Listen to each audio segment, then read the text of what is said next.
Good afternoon, everybody. My name is Vicki.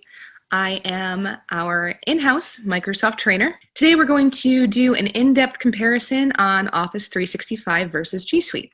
We are going to take a look at some of their common capabilities and some of the things that they do differently. We will talk about cloud storage, email, support options, and all the other good stuff that they both have to offer. A couple of quick overview points. We both know that the most common things that we're looking at is going to be email and the Office 365 file types. Both of them do have email options. Obviously, we have Gmail, or you can use your company's email. Same as with Outlook. You can use an Outlook.com email, or you can have your company's email branded. They both do have 24/7 support, and they have the ability to create and edit Office 365 file types. One caveat is that some formatting may be lost between G Suite and Office 365. Obviously, if you're editing a PowerPoint document, an Excel spreadsheet, or a Word document natively into Office 365, they will retain their own file types. You can do minor edits with those on the G Suite equivalents. However, sometimes the formatting does go back and forth between them. So something to be aware of. If your Office already does integrate products such as Word, Excel, and PowerPoint, that G Suite may be a little bit trickier to use unless you were using their entire product line. Going into some more specifics, Office 365 and G Suite were originally created from completely different backgrounds. Office 365 has been around for a long time in various fashions. We are all very familiar with Microsoft Word, which has been around nearly since the beginning of personal computing. It has obviously grown from there into the other products that we are super familiar with, like PowerPoint, Excel, and the rest. Whereas G Suite started as Google's infamous search engine. From there, it gave the option to start to edit collaboratively with various documents and grew that way. So the background for the two products, despite coming to very similar current iterations, definitely started from different places. And the advantages or disadvantages to those come into play when we start to get into the details. Both Office 365 and G Suite are available via web. However, Office 365 does also have all of its desktop options. The original programs that we're used to having right on the computer. They are also, with limited features, now available on the web. So there is a Microsoft Word, Microsoft Excel, PowerPoint, that you can do minor edits from the web, share from the web with people that you are working with, and save and share those file types externally and internally. Whereas G Suite, it's online only. You can, with certain limitations, use it offline, but there are no native programs on your computer that you can use standalone. So that is something to keep in mind if you are someone who uses those desktop applications primarily. Office 365 does have the edge there. The other point with that is that the desktop applications are far more powerful than the online equivalents. Online, obviously, you're going to look for speed, stability, ease of use. If you really need to get into the meat and potatoes of those applications, the desktop version in Office 365 is going to be far more powerful.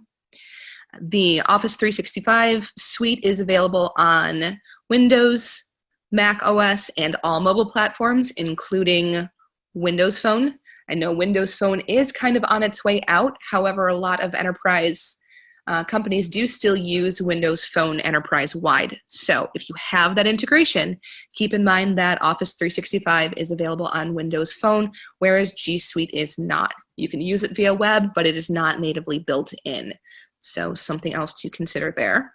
Going on, we're going to cover the big three: word processing, spreadsheets, and presentations. I keep saying Word, PowerPoint, and Excel because those are the ones that we all use the most. In any business, those are the file types that that people are going to need the most access to. So when it comes to word processing, we have the Microsoft product, which is Word, everybody knows and is familiar with, and we have the Google product, which is Docs. Word is very full-featured. It is designed to be the premier word processing software on the market. As you know, as I mentioned before, it has been around absolutely forever and has gone through many, many revisions with many features added and bugs smoothed out. And recent versions have added in a lot of the collaborative features that would have previously given G Suite an advantage, but Word does, or the Microsoft Suite does them as well, and in some ways does them even better because there isn't the loss of data integrity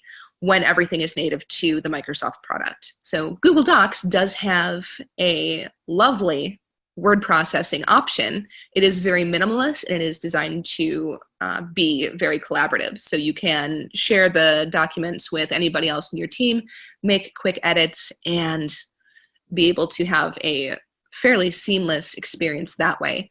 However, with, as I said, the Microsoft option having these collaborative features built in, then you no longer have to weigh the pros and cons of possibly losing some integrity on your data as you move through the bridge between the Microsoft documents and the Google interface. Same sort of situation with Excel versus Sheets. Excel is a much more robust, much more complete option. As you know, with Excel, if you have ever dug into things like macros or running programs that are more complex directly out of Excel, those sorts of computations are not available in Google Sheets. Google Sheets is simply a bare bones spreadsheet interface. If you want to do basic mathematic equations, if you are just keeping track of names, numbers, basic information like that, Sheets can be perfectly serviceable. But if you're looking to be able to make that data more investigative, more losing the word that I'm looking for, unfortunately, but for things like pivot tables, like there's no pivot table equivalent in Sheets. So if you're someone that has a lot of Excel notebooks and individual databases that work together, know that that functionality does not transfer over to Google Sheets. So Sheets is definitely for simple data collaboration, whereas Excel is where you're going to get all those other nice integrated features and options. Going on to the third one is going to be PowerPoint versus Slides. One thing that Slides does do pretty well is it does have native YouTube integration. Since YouTube is in the Google suite of products, it does nicely slide into Slides, and the integration features are relatively seamless. That said, you do have to have a network connection to be able to use those slides and presentations with any YouTube files that you use. PowerPoint does have the option, obviously, to use YouTube files. Also has the opportunity to host local media files, or you can use anything from any of the other major media outlets. So you can add Facebook video, you can add Twitter video, you can add the one that is slipping my mind. I'm having a real hard time with proper nouns today, but they're all able to be integrated into PowerPoint, and you can take them offline. So once you add the media file to PowerPoint, you can take it with you, even if you don't have an internet connection wherever you're giving the presentation. Slides does have very clean, very easy to use formatting, but it does not have the number of templates that are available that PowerPoint does. PowerPoint, of course, you can get very, very deep into formatting before you even start to consider the content of your presentation. A lot of the designers that are out there working on these PowerPoint presentations have created quite the library of available templates to where you can create a gorgeous presentation just simply dropping in your data if you are not the type that wants to do all of that creative stuff on your own, you can also use the gigantic Microsoft library of templates. So the PowerPoint option is definitely more, like I said, robust and able to be customized and able to be used offline, as opposed to slides, which is, again, very more limited, easy to use, nice and simple, but if you need something a little bit more in depth, then PowerPoint is going to have the edge there as well. Going on to email. Email is the one that got the most questions about in the registration before the webinar. They do have a lot of similarities and a lot of commonalities. Office 365 has upped their security game significantly. One of the most widely publicized issues with it in the past was that it lacked two-step authentication. Earlier this year, two-step authentication was launched for Microsoft for its entire Office 365 suite. So that's no longer a concern, especially in this day and age when email security is such a significant concern. It does also offer spam filtering, both the Google product and the Microsoft product. Actually, at the end of October, I believe it was actually on Halloween, if not on Halloween, then right around that time, Microsoft did launch an expanded malware detection tool. So it now scans links in real time. With the most recent version of the software, you can hover over a link, and as soon as you start to click it, it will be scanned to see if it is a genuine link that is safe and verified, or if it is flagged as potential malware or spam or anything else that might be dangerous to your computer. So even if you don't have an antivirus solution, which do hope that everybody does have an antivirus solution, but in the event that one is not present or does not catch something, the real-time link scanning is now available in both products. So brand new for Microsoft. They are always looking to up their game security-wise, and they are now completely on par with G Suite in that respect. Both email products do offer extensive calendar integration. They work natively with their own product. They can cross over to the other, although obviously the integration is going to be more seamless when you use either Google Calendar with the Google product, or if you use the Outlook calendar that is built right into Outlook.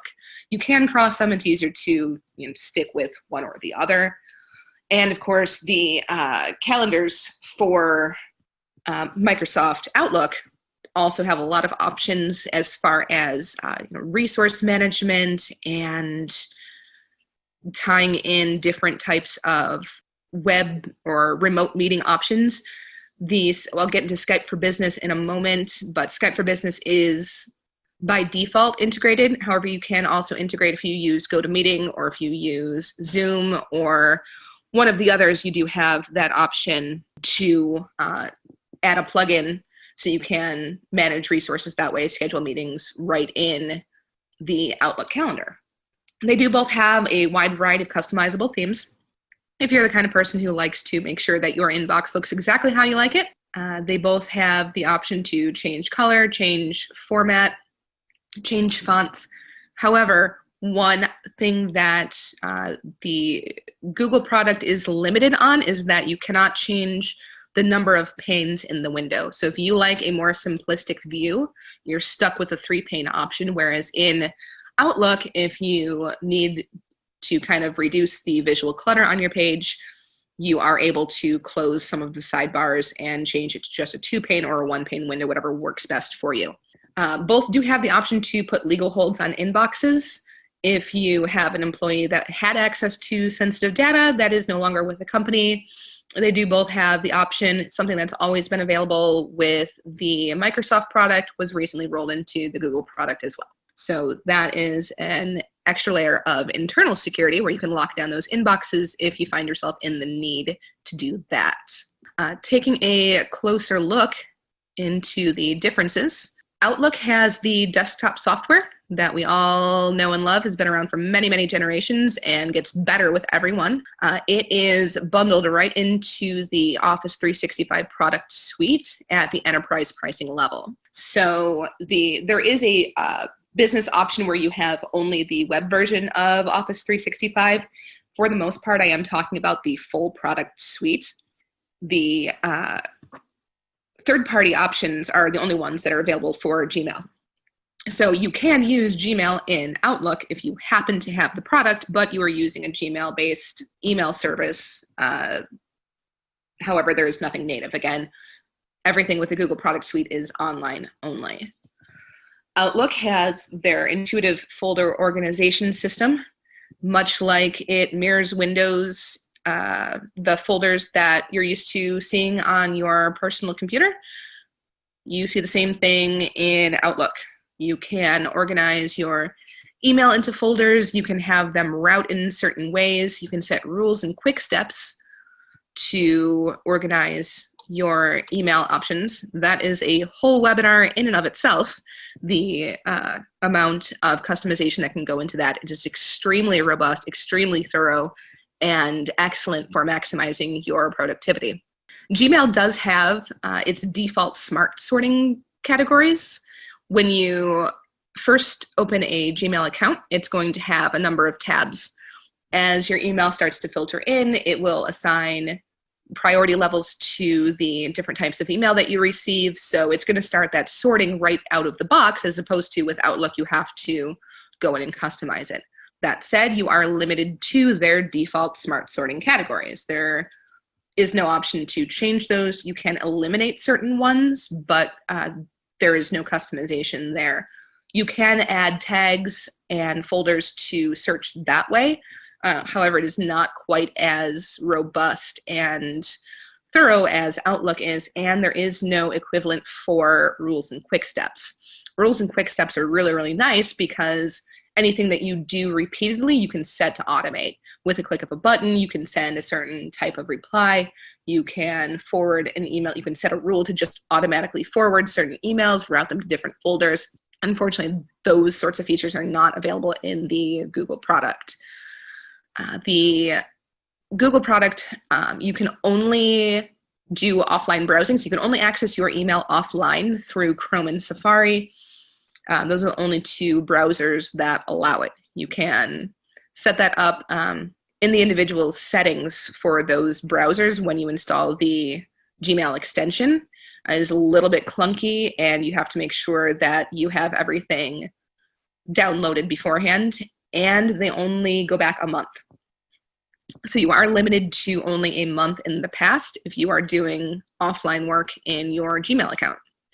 However, with Outlook, it is available offline anywhere with the entirety of your email accessible to you, as long as you have things saved locally. Everything that's saved locally is going to be there for you, regardless if you're online or offline. So there's no time limit for how far back you can go with Outlook. All right, communication. Everybody likes to be able to instant message people on their team these days. It is a great alternative to email, especially when you just need to drop somebody a quick note. They both have these options integrated. I'll go into the differences in the individual software shortly. They also both have the ability to do voice and video calls. You can screen share with both, and you can archive your chat logs. So if you need to access anything that was referenced in a previous meeting, you have the option to do that from both products. So the products that we're looking at are Skype for Business and Google Hangouts. Skype for Business is pretty new, and from using it myself, it is fantastic. It's gorgeous. The user interface is very clean, very simple, and very easy to navigate. It is capable of being fully integrated into an enterprise class telephone replacement. So if you wanted to set up Skype for Business to be your enterprise phone system, that is an option with the Office 365 product suite. Because it is so integrated into the Office 365 product suite, it gives you a lot of additional functionality as far as scheduling meetings, communicating about the meetings, about phone calls, sharing files right from any of the other items in the product suite, so on and so forth. The uses for it, I have not even discovered everything as of yet. Haven't had the opportunity to play around with it nearly as much as I would like to, but it is exceptional. I have yet to want to do something that I have not been able to do.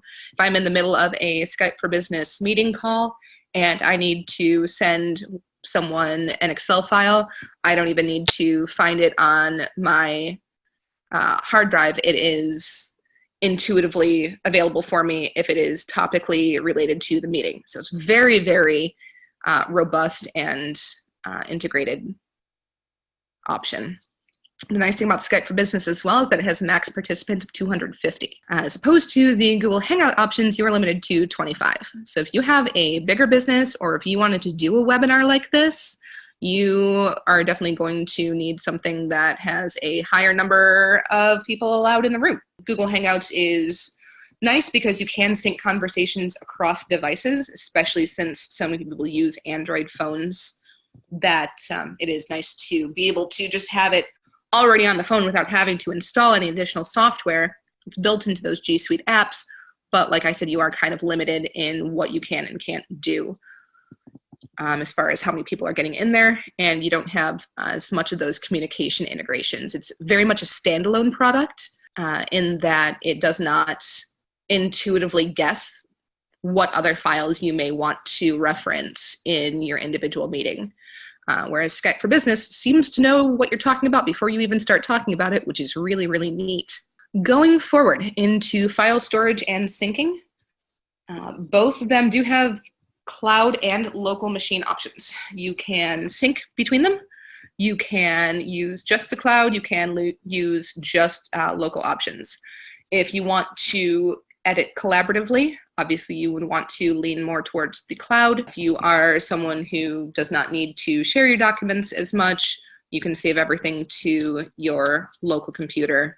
Either one works just as fine. You do have more storage options. We'll get into that with the pricing. For the Microsoft product, you get a little bit more file storage space. Both of them do allow the ability to share within and outside the organization, so you can collaborate with anyone who has the same product suite, as long as they have access to the Google product suite and you're using Google, or if they have access to the Microsoft product suite, you can do that collaborative editing with anyone else as long as you give permissions, and you can set permissions for individual files. Both of them also have online readers and editors for quick viewing and editing. As I did mention, the Microsoft Office Quick Editor is a little bit less feature-packed than the desktop one. However, you can do a surprising amount on it. I actually did this entire PowerPoint presentation on the web version. So it does have quite a bit of power, and it looks quite nice. However, with all of those files that you are sharing and uploading and working on wherever you do it, cloud or local, content management is where we really start to differ in power. Talk about Google Sites first, because it is fairly simple. If you're used to using Wikipedia, Google Sites is going to look very familiar to you. It is very quick to deploy. It is very simple and user-friendly, and it references other pages within Google Sites via links, much like a wiki page does. That said, customization is very limited. There are not a lot of themes and options to choose from, and you cannot alter the HTML in the site itself. So you're limited to the pages the way that it is, or the way that they are set up out of the box by Google. The other big part is that the search capabilities are limited to the individual sites. So if you have data uploaded to a site, you can access it within the sites. However, if you want to reference a spreadsheet that has not been linked to the site, you're not going to see it there. This is where SharePoint picks up the ball and runs away with it, because SharePoint has the ability to access anything that is within your enterprise server. If you have an Excel spreadsheet that is uploaded to your Office 365 server or your Office 365 cloud management, it's already available to SharePoint. All you have to do is navigate to it and find it, and you can place it in the relevant category on SharePoint where you need it to be. It saves you a lot of time. You don't have to do a lot of additional uploading. It's just already there.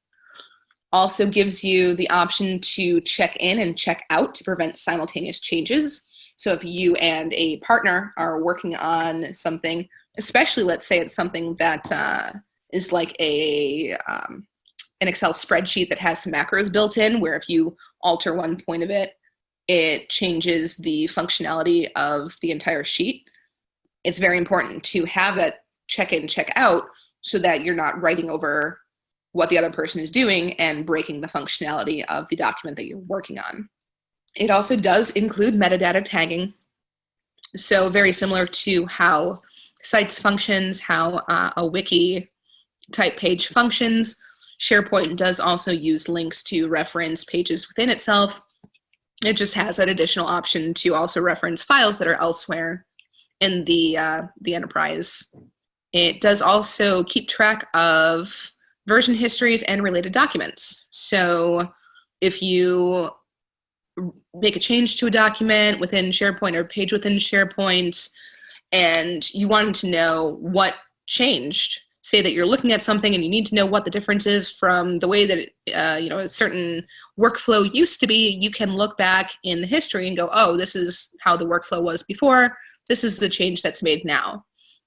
Whereas within sites, it does not keep track of that. If you make a change, the change is there. SharePoint does also have automated workflow processes. This is something else that could be its own webinar all in and of itself. SharePoint itself probably deserves its own webinar. It's very robust, very thorough, and has more options than you can shake a stick at. It has the ability to, if you access certain pages in SharePoint, trigger responses based on what was accessed, based on what changes were made, based on what files were uploaded, based on what files were removed or what projects were closed. So SharePoint is an extraordinary content management product in the way that it keeps track of everything else within the enterprise and interacts with it. So Sites is good for easy local file management, but it does not come close to having the integration that SharePoint does, which I'm sure you're starting to see a theme here, in that if you are looking for something to be thoroughly integrated, to natively talk to itself and the related products, the Microsoft product is extraordinary in its ability to do so. Other matchups, there are note-taking options for both the Google product and the Microsoft product. For Google, the option is called Keep. It includes individual, simple, standalone notes. Kind of looks like Post-it notes, and they kind of operate like Post-it notes. They stand on them by themselves. There's no way to link them together, but you can share them, and they can be edited collaboratively. So nice for simple note-taking or lists. However, OneNote, as if we're keeping with the metaphor, OneNote is a 3-ring binder that has absolutely every note that you've ever taken, and it can be indexed and referenced elsewhere. The coolest thing with OneNote and its ability to be integrated into some of these other products is that, for instance, if you are in a meeting, you can take meeting notes, share the meeting notes instantly within the meeting. After the meeting is over, you can go back into your calendar if it's 3 months down the line and you need to know what exactly happened during that meeting, or if you know that something was referenced in this meeting but you don't remember the context, but you know somebody took notes on it, you can go back into your Outlook calendar, open the OneNote file that's associated with that meeting already, because as soon as you start editing it within the meeting, it automatically shows up in the calendar. Open that, see what notes were taken on that date, and have that resource available to you. So OneNote keeps track of everything, as opposed to Keep, which is cute little Post-it notes that are good for short thoughts, but not nearly as robustly integrated. The other popular products with Microsoft, they're kind of new, upcoming, and people are very, very interested in them, are completely unique to Office 365. We've got Delve, Flow, and Bookings. Delve is a piece of software where it looks at everything else you're doing within Office 365 and immediately shows you what it thinks you are most interested in. It's going to show you files that you've recently accessed, files that people on your team have recently accessed. It sees, say that you email with a direct team member more than anyone else, it's going to start showing you things that you've worked on with that person as a priority over, maybe some other email products or email conversations that you didn't really need to know about, that you didn't interact with. It's very, very intuitive, and it's a great place to, at a glance, see everything that you're working on. It does, again, show Word documents, PowerPoint, Excel, emails, even notes about topics that you have been discussing frequently. Delve could probably be its own webinar as well. It's a very unique product that no one else has. Flow is the workflow organizer. It creates flowcharts. There is no equivalent in the Google product. So if you are someone where flowcharts is a big part of your day-to-day business life, you're going to want to stick with the Microsoft option. It is there, and it integrates, again, with everything else. Same thing with Bookings. Bookings keeps track of your meetings, but it also allows external integration into a website or email so that you can reach out to clients as well and have them have an option to schedule meetings or appointments or visits or whatever else you need. So anything that falls within those three categories is completely unique to Office 365. If it sounds like something you need, that is where you are going to find those options. Going on to pricing. Office 365, talking about the Enterprise 3 level, it's $20 per user per month. These two levels are the most similar. There are plenty of other pricing options. These are the ones that are the most widely used and the ones that will meet the most variety of businesses' needs. So Office 365, $20 per user per month for the web and the desktop application. So it's all of the Office 365 suite, as well as the computer version of the full versions of Microsoft Word, Excel, PowerPoint, and the rest of the productivity suite. It does come with unlimited cloud storage and 50 gigabytes of email storage. So they are separated. There is a limit on email storage. However, with everything being saved to the cloud, a lot of that 50 gigabytes will go a very, very long way. You don't need to house large files native or locally within your email because everything is able to be uploaded to the cloud anyway. You do have unlimited number of users, and you have 24/7 web and phone support. G Suite Business is their middle tier. It's $10 per user per month. It is obviously their online-only product suite. They do have unlimited cloud storage, including email, or 1 terabyte if there are fewer than 5 users. So you only get unlimited if your business has more than 5 people enrolled in the G Suite product. You do have the option for unlimited users and 24/7 web and phone support. Final verdict. G Suite is a lovely product that is minimal and serviceable for basic needs. However, if you need robust, feature-packed, professional, customizable software, if you need it to do everything and do it well, and if you want everything to play perfectly with each other, Office 365 is going to be the hands-down winner. You can't beat it. It is by far the most popular product on the market, and it's there for a reason. That is the final say that we have on this. If you have any questions, you can reach out to us after the webinar. We will make sure that our contact information is available to you. And if you have questions down the line, please don't hesitate to reach out. That is everything. Thank you very, very much for watching. You all have a fantastic afternoon.